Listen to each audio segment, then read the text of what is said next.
오늘 우리에게 주신 하나님의 말씀은 요한복음 16장 32절에서 33절까지의 말씀입니다.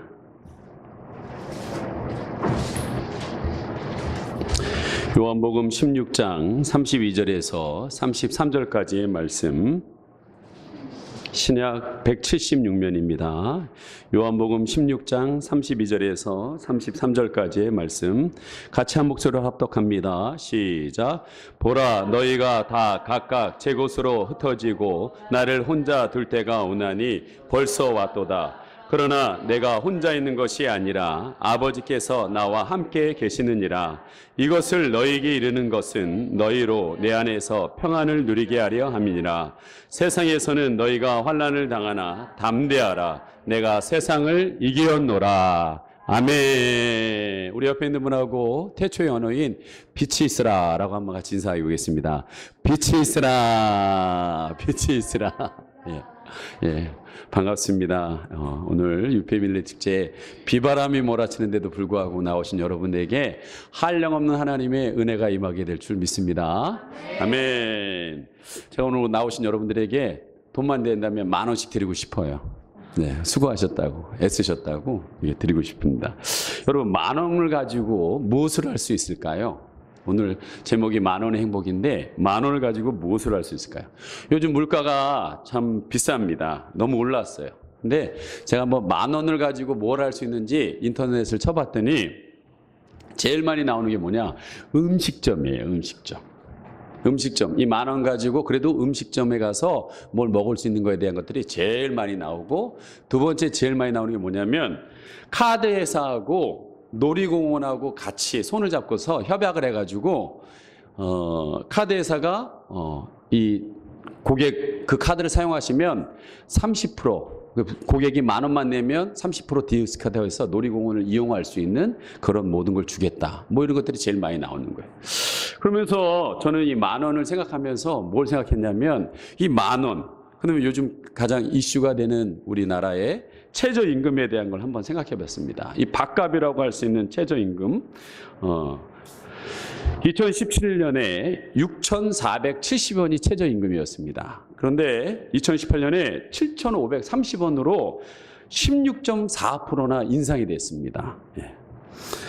그런데 이것이 2020년까지는 10,000원으로 최저임금을 올린다고 합니다. 이렇게 되면 보통 편의점의 점주의 이익은 30% 내려가고 알바생의 이익은 50% 늘어난다고 합니다. 그러면은 알바하는 사람들은 다 이 10,000원을 받으면, 최저임금을 10,000원을 받으면 다 행복해질까? 자영업 하시는 분들만 힘들어지는 건가? 근데 제가 이렇게 또 인터넷을 가다 보니까 과연 이들이 시간당 10,000원을 받으면 밥을 2인분씩 먹고 또한 살림살이가 얼마나 나아질까? 행복해질까? 근데 어느 알바생이 글을 올렸어요. 뭐라고 올렸냐면, 나는 매 시간 나의 가치를 만약 10,000원으로 올라간다면 저울질 당할 것이다. 그렇게 나와 있어요. 그래서 그 사람이 이렇게 썼어요.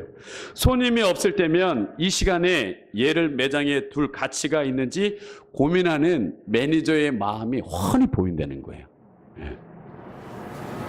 그리고 고용주는 나를 데리고 10,000원으로 할 수 있는 일이 무엇일까를 고민할 것이다. 10,000원의 가치가 나지 않으면 반드시 근무 시간을 줄이거나 수습 기간을 두거나 해서 가격을 맞추게 될 것이다. 그리고 이건 비단 알바만의 문제가 아니다. 지금 비정규직 시대이다. 여러분, 10,000원을 시급으로 받는다고 해서 결코 행복해질 것이 아니라는 거예요. 저는요, 10,000원을 가지고 무엇을 할까? 이번 한 주간에 한번 생각을 해봤는데, 저희 아파트에, 거산 아파트에 하도 자전거들을 오래 방치해둬가지고요, 고장난 것도 있고 바퀴가 펑크난 것도 있고 이사 가면서 안 가져가는 것들도 있어요. 지금 우리 대한아파트 상가에 공을 놨는데 누가 자전거 부서진 걸 2개나 갖다 놨어요. 근데 관리소장님이 이 고장난 것들을 싹 주차장 구석에다 다 모아놨습니다. 그리고 광고를 했어요. 6월 15일까지 이것을 안 가져가면 다 고물상으로 버리겠다고, 처리하겠다라고 광고가 났습니다. 그래서 제가 관리소장님을 찾아가서 이렇게 그거 착 보는데 괜찮은 자전거가 한 대가 있는 것 같아요. 예, 괜찮은 자전거 한 대가 있는 것 같아서 제 관리소장님 찾아가서 이거 어떻게 처리하냐고 그랬더니 고물상으로 다 보낸다는 거예요. 그러면 기간이 지난 뒤에 제가 한 대 가져가도 되겠습니까? 그랬더니 그 전에 가져가도 된대요. 그 전에 가져가도 된대요. 예. 어차피 안 지금 한 달 정도 지났기 때문에 가져가시라고 그러더라고요. 그래서 제가 가서 한 대를 그래도 괜찮은 걸 가져와서 녹슨 거를 다 닦고 걸레질 해가지고 그다음에 보니까 앞바퀴가 펑크 났어요.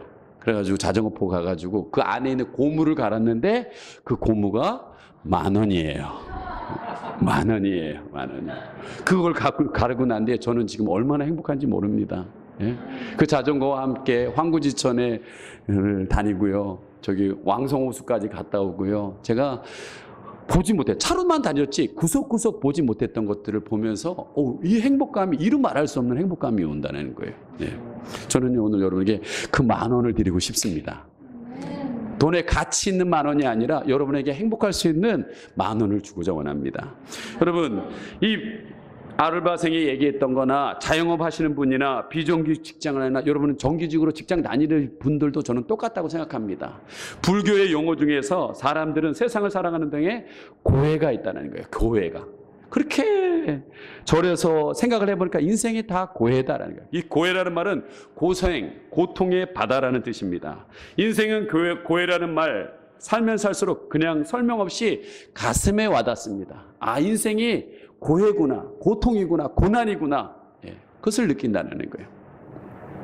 고통의 정도는 차이가 있지만 가벼운 감기처럼 왔다가 그냥 가는 고통이 있는가 하면 뼈에 사무치도록 마음을 고통스럽게 하고 힘들게 하는 사건이 우리의 인생에 끊임없이 이루어지고 있다는 거예요. 여러분, 생명을 위협할 정도의 고난이 있습니다. 근데 이 고난은 뭘로 통해서 오느냐? 환난을 통해서 온다는 거예요. 어떤 사건과 일을 통해서 우리에게 다가온다는 거예요. 그런데 성경은 우리가 세상을 살아가는 동안에 그와 같은 환난을 절대로 피할 수 없다라고 단정짓고 있습니다.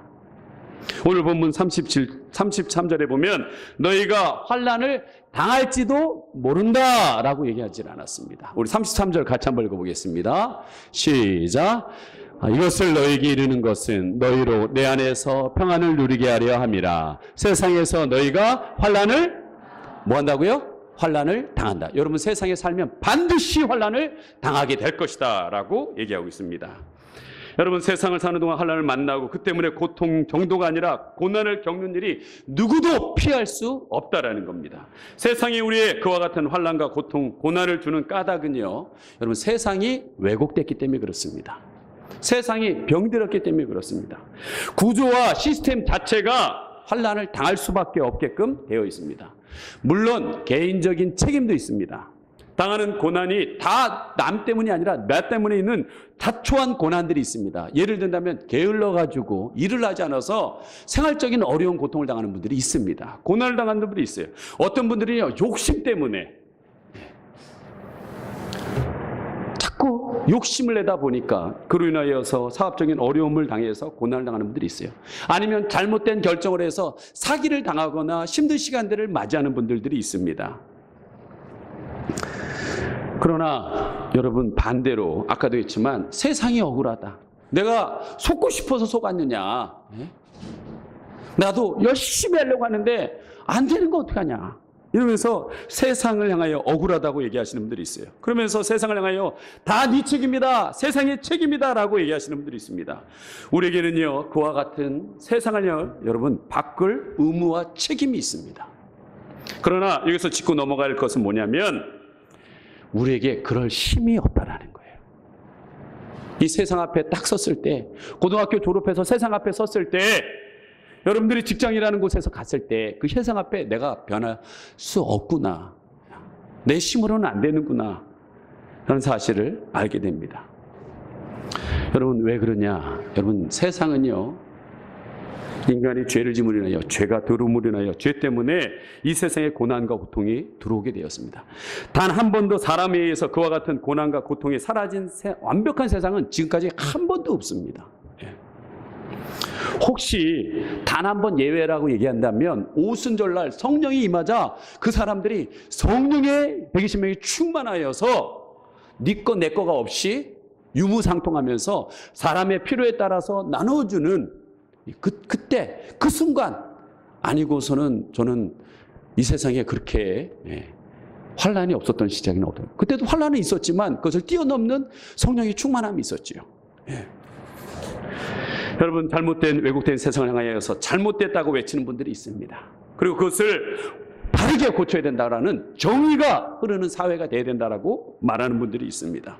그리고 고난당하는 사람들의 편이 되어서 그들과 함께 싸워주시는 분들이 있어요. 여러분들 가끔 가다 보면 시청 앞이라든지 직장 앞에서 대형 확성기를 갖다 놓고 이 부정 비리 다 해결하라고 외치는 분들이 있습니다.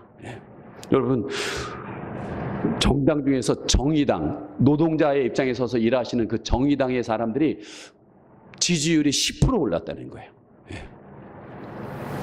여러분, 정의당만 아니라도 성경에는 분명히 공의를 강물처럼 흐르게 하라라고 성경에 말씀이 있다라는 거예요. 그러나 저들이 모르는 것이 하나가 있어요. 여러분, 정의를 외치고 세상의 부조리를 바꾸겠다라고 애쓰지만 여러분, 그 고난과 고통의 문제들이 해결되지 않고 지금까지 그것이 계속적으로 반복되고 있다는 거예요. 끝도 없는 지리한 싸움을 하고 있다는 거예요. 어떨 때는 법정 싸움을 계속적으로 하고 있는 분들이 있습니다. 그런 가운데 인생이 함몰되어 가는 분들이 있어요. 포기하시는 분들이 너무나 많이 있습니다. 그렇다고 세상과 싸움을 포기해야 되는 것이냐? 아닙니다. 그것은 하나님의 뜻이 아닙니다. 어떻게든지 하나님께서는 우리에게 악에게 지지 말고 선으로 악을 이기라라고 분명히 말씀하고 있어요. 그러시면서 이 고통과 고난의 싸움에서 패배하지 않고 이기는 방법을 가르쳐주고 있어요. 여러분, 우리 하나님은요, 무책임한 분이 아니라는 거예요. 그렇게 하라라고 책임지지 않는 분이 아니라는 거예요.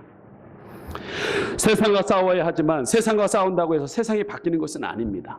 세상이 바뀌어 고난의 문제가 다 해결되지 않습니다. 그러나 이 왜곡된 세상에서 당하지만 않고 이 싸움에서 이기는 승리하는 법을 하나님은 우리에게 말씀해 주셨다라는 거예요. 여러분, 세상의 왜곡된 세상에서도 그 세상에 패배하지 않고 승리하는 사람들이 반드시 있다라는 거예요. 그래서 왜곡되고 어그러진 세상에도 항상 기뻐하면서 범사에 감사하면서 자신의 삶의 위치에서 조금씩 세상을 바꿔가는 그런 세상에 사람들이 있다라는 거예요. 저는요, 여러분이 그러한 사람이 되길 소망합니다. 세상을 이기는 사람들이 되길 소망합니다. 여러분, 이혜인 수녀가요, 겨울 길을 간다라는 시를 썼습니다. 그 시 한번 제가 천천히 읽어드리겠습니다.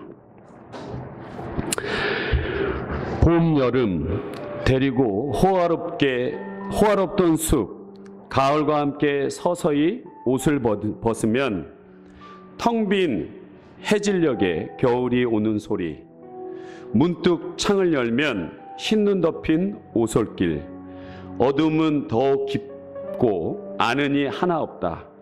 별 없는 겨울 숲을 혼자서 가니 먼 길에 목마른 가난의 행복, 고운 별 하나 가슴에 묻고 겨울 숲길을 간다.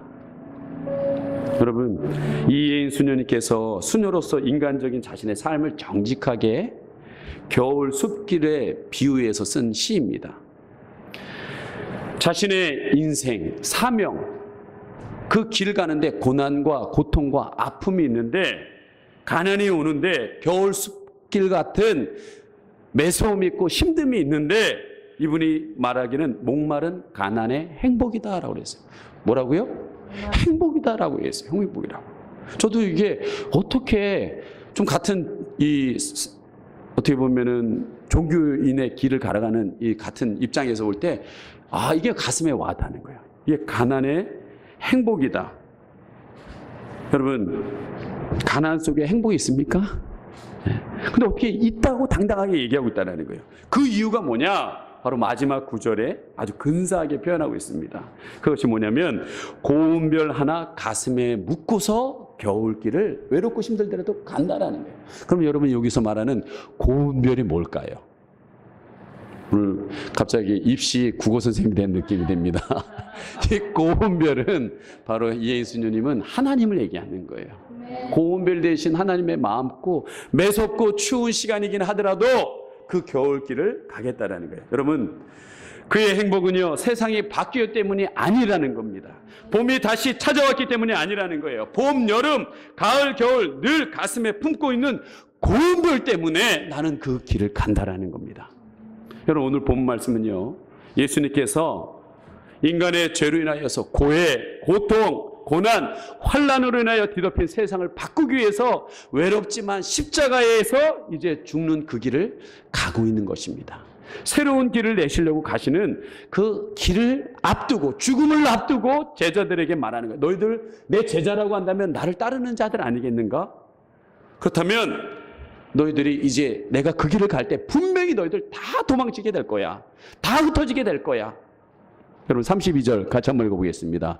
시작. 보라, 너희가 다 각각 제 곳으로 흩어지고 나를 혼자 둘 때가 오나니 벌써 왔도다. 벌써 왔다라는 거예요. 이제 십자가에서 죽는 그 길을 갔을 때 제자들이 다 뿔뿔이 흩어지는 일들이 벌어진다는 거예요. 여러분요, 사람이 살아가면서 제일 힘든 게 뭐냐? 사랑하는 사람들이 떠나는 거예요. 인간이 당할 수 있는 가장 큰 고통 중에 하나가 사랑하는 사람이 떠나는 겁니다. 여러분, 사람들의 자살 이유를 가만히 면밀히 보면요, 가장 큰 이유가 사랑하는 사람이 떠나서 실현되어서, 믿었던 사람들이 떠남으로 인하여서 그 마음에 감당할 수 없어서, 또한 뒤에서 든든히 도와줬던 그 사람이 사라짐으로 인하여서 그것이 너무나 심겨워서 스스로 목숨 끊는 사람들이 너무나 많다라는 거예요. 그런데요, 그럼에도 불구하고 예수님은요, 오늘 자신이 외롭지 않다라고 얘기하고 있어요. 불행하지 않다라고 얘기하고 있어요. 그 때문에 패배하지 않는다라고 얘기하고 있습니다. 너희들이 다 떠나도 나는 흔들림 없이 그 길을 가겠다라고 얘기하고 있습니다. 그 이유가 뭡니까? 자신은 혼자가 아니라는 거예요. 하나님 아버지가 자신과 함께 하고 있다라고 얘기했어요. 여러분, 아까 그 나머지 부분 읽어보겠습니다. 32절. 그러나, 시작. 그러나 내가 혼자 있는 것이 아니라 아버지께서 나와 함께 계시느니라 라고 얘기하고 있습니다. 여러분, 우리는요, 혼자가 아니라는 거예요. 하나님을 믿으면 하나님이 우리와 함께하고 계신다라는 거예요. 여러분, 그리고 예수님 우리에게 아주 강하게 얘기하고 있습니다. 33절 같이 한번 읽어보겠습니다. 시작. 이것을 너에게 이르는 것을 너희로 내 안에서 평안을 누리게 하려 함이라. 세상에서는 너희가 환난을 당하나 담대하라. 내가 세상을 이기었노라. 여러분, 아멘. 네. 저는요, 세상이 바뀌어야만 사람들의 문제가 다 해결될 거라고 믿지 않습니다. 그렇게 생각하고 이야기하는 사람들은요, 정말 환난당한 사람들에게 도움이 되질 않습니다. 저들은요, 모두 세상이 바뀌는 신기를 쫓다가 이 세상이 사막에서 다 고통스럽게 죽어가게 될 겁니다. 그러나요, 저는요, 세상과 세상의 구조는 바뀌어지기를 원하는 사람입니다. 이 땅에 하나님의 나라가 이루어지기를 원하고 있습니다. 하나님의 통치와 질서가 이루어지기를, 공의와 정의처럼 강물처럼 흘리기를 간절히 원하는 사람 중에 하나입니다. 오늘 이 자리에서 오신 분들, 제가 꼭 나누고 싶은 것이 있습니다. 그런 세상을 만들 수 있는 우리가 되기 위해서 꼭 필요한 것이 있다는 것을 여러분에게 나누고 싶습니다. 그것은 바로요, 여러분, 믿음이라는 거예요. 믿음이라는 거예요. 오늘 본문 예수님이 말씀하신 믿음, 이해인 수녀가 겨울 숲길을 걸어가더라도 나는 행복하게 갈 수 있다라고 하는 그 믿음, 제가 체험한 그 믿음을 여러분과 나누고 싶습니다. 여러분, 그것이 있다면 세상이 바뀌기 전에도 승리할 수 있지만, 그것이 없다면 세상이 혹 바뀐다 할지라도 승리할 수 없습니다. 세상이 우리를 구원하는 것이 아니라 믿음이 우리를 구원하는 것입니다. 이랬다 저랬다 하는 세상이 우리를 행복하는 것이 아니라 언제나 우리와 함께 하시는, 우리를 사랑하시는 그 하나님에 대한, 하나님이 계시기 때문에, 그 하나님에 대한 믿음이 있기 때문에 우리가 행복할 수 있는 거예요. 여러분, 너희가 세상에서 환난을 당하나 담대하라. 내가 세상을 이기었노라. 세상을 이기는 믿음이 있어야 됩니다. 이 세상을 이기는 믿음의 소유자들이 되어 어떤 세상에도 당하지 않고 승리하는 사람들이 되시기를 축복합니다. 네. 그렇다면 그 믿음이 어떻게 생기냐고요? 그 믿음이 어떻게 생기냐고요? 여러분, 요한복음 1장 12절은 분명히 말하고 있습니다. 같이 한번 보겠습니다. 시작. 영접하는 자, 곧 그 이름을 믿는 자들에게는 하나님의 자녀가 되는 권세를 주셨으니, 분명히 말하고 있어요. 뭐 하는 자요? 영접하는 자에게 하나님의 자녀가 되는 권세를 주신다는 거예요. 여러분, 하나님이여 천지를 창조했습니다. 그리고 에덴을 만드셨어요. 기쁨, 행복의 동산을 만드셨어요. 그리고 인간에게 복을 주셨어요. 창세기 1장 27절 28절 이런 복을 주셨습니다. 시작. 하나님이 자기의 형상 곧 하나님의 형상대로 사람을 창조하시되 남자와 여자를 창조하시고 하나님이 그들에게 복을 주시며 하나님이 그들에게 이르시되 생육하고 번성하여 땅에 충만하라. 땅을 정복하라. 바다의 물고기와 하늘의 새와 땅에 움직이는 모든 생물을 다스리라 하시느니라. 아멘 아멘. 여러분, 인간들에게 이런 권세를 주셨다는 거예요. 세상을 생육하고 번성하고 충만하고 정복하고 다스리는 축복을 우리에게 권세를 주셨다는 거예요. 근데 그 권세를 가진 이 인간이 여러분 죄를 지물이 인하여서 그 권세가 넘어가 버렸어요. 누구에게? 사단에게 넘어가 버렸습니다. 그리고 그 뒤서부터 그 죄에 눌려서 계속적으로 사랑, 아까 얘기했던 그런 고통과 아픔 속에서 우리가 살 수밖에 없는 인간들이 되었다는 거예요. 그런데요, 이 저주를 깨기 위해서 예수님이 오셨다는 거예요. 우리에게 생명을 주시고 이 권세를 다시 회복시킬 수 있는, 여러분, 예수님이 바다를 잠잠하라 할 때 바다가 잠잠해졌습니다. 5천 명에게 먹이는 역사가 일어났어요. 병든 자를 향하여 일어나라니까 일어났습니다. 여러분, 예수님이 있는 그 권세가 그 태초에 천지를 창조할 때 주셨던 그 권세라는 거예요. 왜냐하면 첫째 아담과 둘째 아담이어서 그런 권세를 나타낸다고 분명히 있거든요. 그래서 오늘 예수님께서 그 생명의 길을 우리에게, 하나님의 자녀되는 권세의 길을 열어주신다는 거예요. 그 예수를 영접하는 자에게 하나님의 자녀가 되는 권세가 반드시 나타나게 될 것이다 라고 말하고 있다는 거예요. 여러분, 우리는 눌릴 자들이 아닙니다. 고난과 아픔 속에서 그렇게 무기력해 무너져 내리는 사람들이 아니라는 거예요. 여러분, 권세는 선물입니다. 더불어 주어지는 것이 뭐냐? 권세를 너에게 주었는데 그것이 뭐냐? 담대함이라는 거예요. 담대함. 예? 그래서 히브리서 10장 31절에 그러므로 너희 담대함을 버리지 말라. 이것이 큰 상을 얻게 하느니라 그랬어요. 너희의 믿음을 버리지 말라. 이것이 너희의 큰 상을 얻게 되느니라. 예? 세상에 여러분 담대한 사람들 많습니다. 담대할 수밖에 없는 조건을 가지고 태어난 분들이 있어요. 예. 한마디로 금수저, 은수저들이 있어요. 여러분, 그것은요 담대함이 아니에요. 당당함이에요. 그 조건에 의해서 자기도 모르게 그렇게 살다 보니까 그게 당당한 거예요. 근데 그 당당함이 너무 지나치면요 오만으로 나타나게 되는 거예요. 그 대표적인 게 누구예요? 대한항공의 모녀들 보면 그게 오만함이라는 거예요. 그건 당당함이 아니에요. 예. 자기들이 갖고 있는 그 권세, 그 세상의 권세를 가지고 자신들이 오만을 떨친 거예요. 개망신 당하잖아요, 여러분. 예. 또는요, 무지해서요, 아무것도 모르는데요, 대책 없이 담대한 사람들이 있어요. 예. 무모한 용기를 가진 사람이 있어요. 헛된 배짱과 오기를 내는 사람이 있어요. 이게 바람이 든 사람들이에요. 예. 이 사람들이 뭐래요? 허파에 바람 들어갔다는 거예요. 그 사람들이요, 현실 앞에 직시하면요, 그 현실 앞에서 바람 빠지면서 축 빠지면서요, 무기력하게 나가는, 떨어지는 사람들이에요. 그런 거 말고요. 그런 건 담대함이 아니라는 거예요. 근데요, 자신의 능력, 권세는 너무 적어요. 근데 겁없이 그것을 어디서 힘이 오는지 그것을 막 미친 사람처럼 그것을 이겨내는 사람들이 있어요. 이런 사람들을 미쳤다고 해야 합니다. 다른 말로 하면 또라이라고 그래요. 또라이. 예, 또라이. 저희 교회는 영적 또라이들이 많습니다. 어떠한 현실에도 굴하지 않고 내 능력과 상관없이 하나님이 주신 능력으로 밀고 나가는 거예요. 사실 이런 작은 교회에서 그렇게 선교하고 지금 도시전도 하고 그게 아니라요. 저는 영적 또라이가 되길 소망합니다. 예. 그건 거룩한 저기예요. 호칭이라고 생각합니다. 두려움 없이 하나님에 대한 믿음을 갖고 그냥 나가는 거예요. 도와주시는 거예요, 하나님이요. 예. 예. 여러분, 성도의 담대함은 이처럼 세상의 조건이나 판단에 의해서 주어지는 용기가 아니라는 거예요. 성경의 모든 믿음의 사람들은 여러분, 다윗, 골리앗 앞에 그 2m 넘는, 2m 10이 넘는 그 훈련된 군사 앞에 나가는 다윗이 어떤 사람이에요? 또라이예요. 이거는 다 한가고 있는데 지가 망군의 여호와 이름으로 나간다. 또라이예요, 이거 완전히요. 예? 기도원의 300용사, 그 수십만 되는 사람들 앞에서 300용사가 나가서 싸우겠다. 또라이에 미친 거예요. 예. 그러나 오직 하나님의 믿음을 가지고 나간다는 거예요. 여러분, 그 믿음에 하나님께서 도와주시고 있다는 거예요.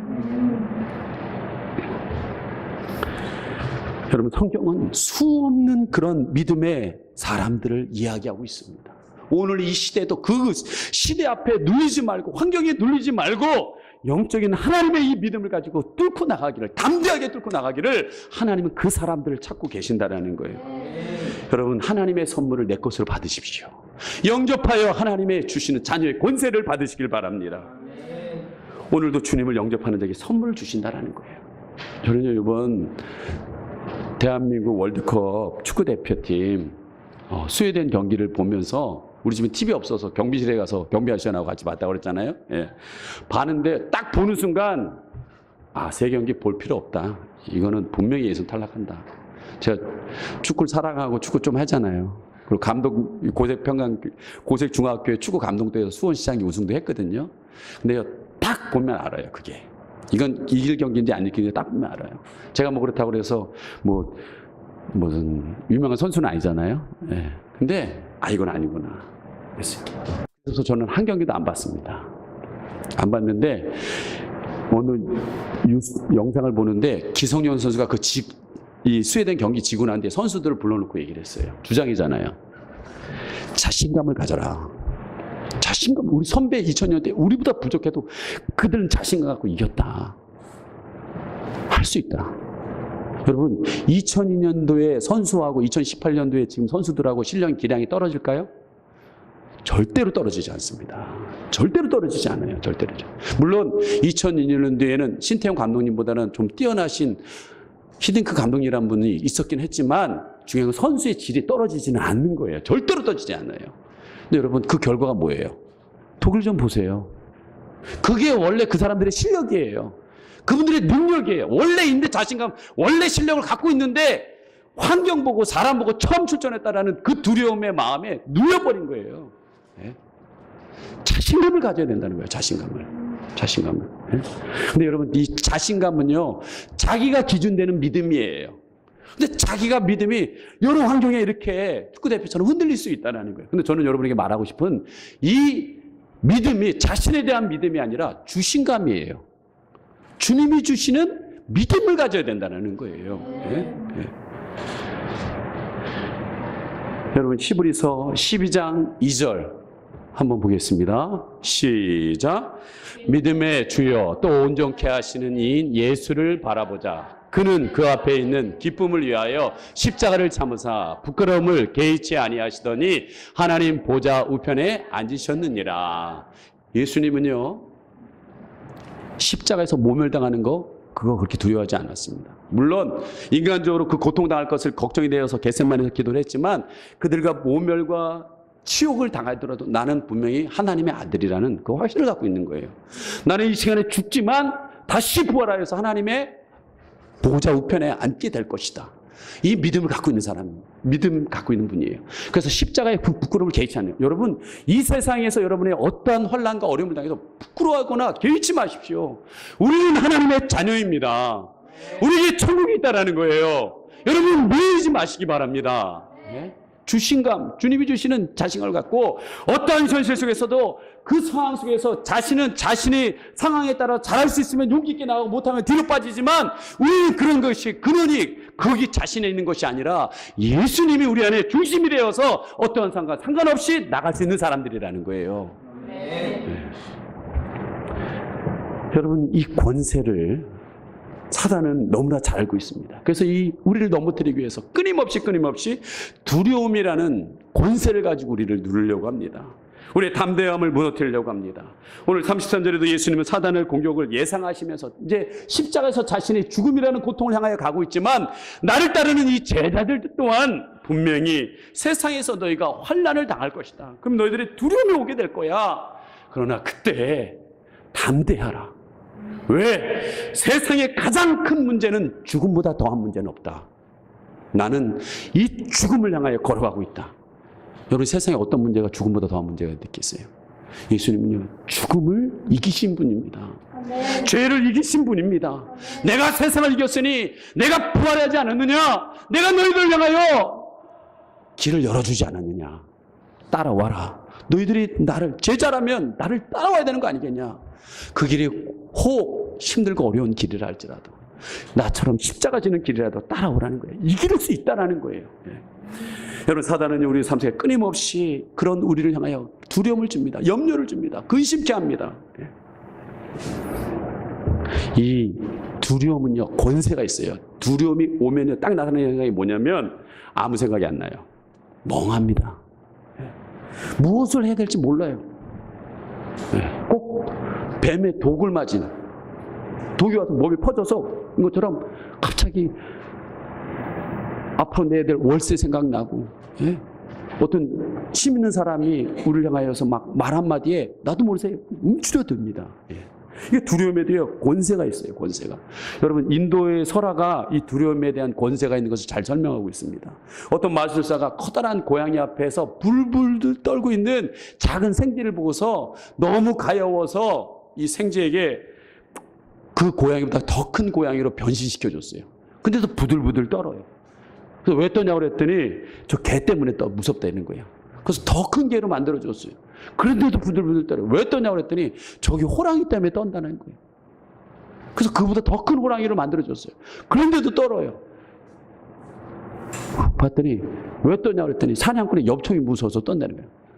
그래, 넌 쥐새끼로 가라. 넌 쥐새끼로 가라. 응? 여러분, 몸집만 커진다고 그래가지고 담대함이 생기는 게 아니에요. 용기가 생기는 게 아니에요. 쥐새끼로 살아도요, 그 마음의 깊은 곳에서 담대함이 있어야 되는 거예요. 세상에 흔들 수 없는 용기가 있어야 된다는 거예요. 예?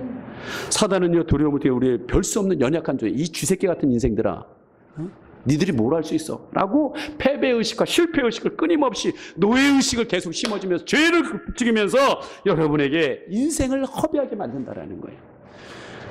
그리고 하나님이 허락하신 이 행복한 인생을 다 불행하게 살게끔 만든다는 거예요. 여러분, 이것은 현실의 문제가 아니라는 거예요. 몸집의 문제가 아니라는 거예요. 우리가 담대함과 두려움은 중에 어떤 것을 선택하느냐, 그것이 믿음이라는 거예요. 여러분, 그래서 하나님은요, 우리에게 너희들이 무릇 지킬 만한 것보다도, 너네 환경 뭐 그런 것이 아니라 무릇 지킬 만한 것보다도, 잠언서 4장 23절에 같이 한번 읽어보겠습니다. 시작. 모든 지킬 만한 것 중에 더욱 내 마음을 지키라. 생명의 근원이 이에서 남이니라. 여러분, 하나님은 생명이십니다. 그 하나님의 생명이 내 안에 있으면 그 근원에서 표현할 수 없는 엄청난 하나님이 힘을 주시는 거예요. 하나님이 뒤에서 버티고 있는 거예요. 네? 제가 이번 주 유패밀리데이도 오긴 하지만 월요일날 화요일날 마음에 두려움이 확 사로잡히는 거예요. 지금 교회도 선교를 갔다 오고 난 뒤에 선교 지금 더 마무리 져야 될 것도 있고, 또 입주 전도가 자꾸 돼서 들어오기도 하고, 또한 여러 가지의 교회 일도 있고, 그 다음에 제가 여기 상가의 번영회 회장입니다. 2년 6개월 진짜 하고 있습니다. 근데 요번에 제가 관두려고 그랬어요. 너무 하는 일이 많아져서 관둔다고 했는데 5명이 왔어요. 여기 한 26개 업체인데 5개 주인들이 왔어요. 그래서 제가 그만하겠다고 얘기했더니 회장님 사례비가 없어서 그러냐고 15만 원 주겠다고. 예? 그게 자기들이 하는 거예요. 아, 돈의 문제가 아니라 제가 할 일은 신학대학원에서 강의도 가고 지금 전도해야 되고 해야 될 일이 너무 많아서 그러겠습니다 했는데, 해달라는데 제가 마지막 비전을 얘기한 거예요. 비전을 얘기하면 제가 이 마지막 회의를 하면서 그냥 마지막이다 생각하고 기도하면서 생각하니까, 왜 이 상가가 20년 됐으면 더 확장되고 번영하고 생육하고 번성해야 되는데 왜 갈수록 자꾸 쭈들어들고 사람들이 힘들어할까, 이 상가에서. 근데 이유가 단 하나, 왜 사람들이 자꾸 줄잖아요. 5명 왔잖아요. 그래서 왜 그럴까 했더니, 처음 이 건물을 질 때는 다 주인들이에요. 다 주인의 마음을 가지고 이 상가를 잘 살려보려고 막 했어요. 그래서 80%가 주인이었습니다. 근데 이 상가가 어려워지면서 주인들이 떠나가고 그 자리를 세를 준 거예요. 그 다음에 세입자들이 와서 지금은 80%가 세입자들이에요. 그 세입자들이 여러분 주인의 마음을 가질까요? 절대 갖지 않습니다. 우리도 세입자지만 어려우면 떠나려고 그러고 잘 돼도 떠나려고 그래요. 절대로 그 마음이에요. 결론적으로는 마음이다. 어떻게 하면 이 상가를 향한 마음을 갖고 해야 되는가? 근데 이 상가에 수입이 날 게 없어요. 관리비를 유지하는데 관리비 다들 얻어오니까 못 내다 보니까 지금 벽돌 떨어지는데도 수리를 못 하고 있어요. 근데 그거에 대한 막 여러 가지 염려, 걱정들이 막 밀려오는 거예요. 그리고 신학대학원에서 1년, 지금 6개월 가르치지만 그 학장님이 원했던 것이 이 신학생들에게 이 현실은 어렵지만 이렇게 작은 교회로도 된다라는 것을 보여주라고 저를 불러서 6개월 동안 기도하면서 진짜 새벽에 잠도 안 자고 해서 그렇게 해서 6개월을 했는데 이들이 진짜 이 세상을 이길 수 있는 믿음으로 교회를 개척해 나갈 수 있을까? 근데 볼 때 그렇게 현찮지 않거든요. 제가 볼 때. 막 그런 것들이 종합적으로 저에게 다 오면서 염려와 근심과 두려움에 다 그러니까 멍해지는 거예요. 멍해지는 거예요. 뭐 하기도 싫고 막 그런 게 되는 거예요. 그때 아내가 왜 당신 그러냐고 이렇게 얘기해요. 그래서 무엇이 문제일까? 무엇이 문제일까? 그리고 하나님 앞에 새벽에 이렇게 기도를 해봤어요. 그때 하나님께서 저에게 가르쳐 주셨어요. 그게 뭐냐면 너는 믿지 않는 죄를 짓고 있다라는 거예요. 믿지 않는 죄. 교회가 어떤 일이 진행돼도 하나님이 이 교회의 주인이라는 거예요. 번영에 뭐 여러 가지 물질이 없고 여러 가지 있어도 지금 20년 동안 계속적으로 진행되고 있다는 거예요. 네가 왜 이렇게 걱정하고 염려하고 있는 거야? 이 모든 것을 주장하고 있는 내가 있고, 그다음 신학생들이 네가 보기에는 이 세상을 뚫지 못하고 개척 못할 것 같지만 그들도 나를 믿고 있다. 내가 그들을 훈련시켜서 만들어서 세상을 이길 수 있는 너처럼 변화시켜서 그렇게 할 수 있도록 하고 있다. 근데 너는 왜 나를 믿지 않느냐? 믿지 않는 게 죄라는 거예요. 여러분, 나중에 하나님 앞에 섰을 때 가장 큰 죄가 뭐냐? 믿지 않는 죄인 거예요. 주 예수를 믿지 않는 거예요. 이게 어마어마한 죄라는 걸 내가 이번에 깨우친 거예요. 네. 그래서 하나님 잘못했습니다. 내가 하는 게 아니고 하나님이 하시는 건데 하나님 저에게 믿음을 주세요. 그 기도를 했더니 다시 이런 설교를 하게 됩니다, 여러분. 여러분, 세월에 따라서 아까 얘기했던 자전거가 처음에는 새 자전거였지만 세월에 따라서 이렇게 한 주차장에 고물처럼 버려지는 것 같지만, 여러분, 제가 하나님은 아니지만 이 하나님의 손에 잡혀서 그 고물 같은 우리를 닦으시고 조이시고 다시 고무 바꿔주셔서 10,000원의 행복이네. 10,000원이지만 여러분, 저는 10,000원이 구원이라고 생각합니다. 구원의 행복을 주시는, 나를 구원해 주신 그 하나님의 은혜를 내가 다시금 생각한다면 여러분, 어떠한 자리에서도 다시 일어날 수 있습니다. 담대할 수 있어요. 세상을 이길 수 있습니다. 여러분, 하나님이 여러분을 지키십니다. 어떠한 상황 속에서도 그 하나님을만을 바라보시기를 바랍니다. 이 시간 아까 우리 찬양했던, 저는 그런 저의 두려움에 사로잡혀 있던 제가 다시 하나님, 제가 믿음이 없다는 사실을 알게 되고 믿음을 달고 기도할 때 하나님이 이 찬양을 금요일 날 저를 통해서 주시는 것 같아요. 여러분에게도 똑같이 준다고 생각합니다. 이 시간에 여러분, 여기서는 하나님은 너를 지키시는 자라는 가사를 아까 우리 여러분 부르셨습니다. 이 시간에는 나를 지키시는 분이라고 여러분 고백했으면 좋겠습니다. 그분이 여러분의 우편에서 오른쪽에서 함께 해주시고 해와 달 그 어떠한 자연적인 재해 가운데서도 보여주시고 여러분의 환난을 명쾌하시고 출입을 지켜주신다. 다만 할 수 있는 것은 여러분들이 그 하나님을 바라보시라는 거예요. 어떤 상황 속에서도 하나님을 바라보시라는 거예요. 그분이 여러분을 만드셨기에 여러분을 다시금 승리하는 자리에 인도해 주실 거라고 믿습니다. 우리 믿음으로 함께 찬양하고 기도합니다.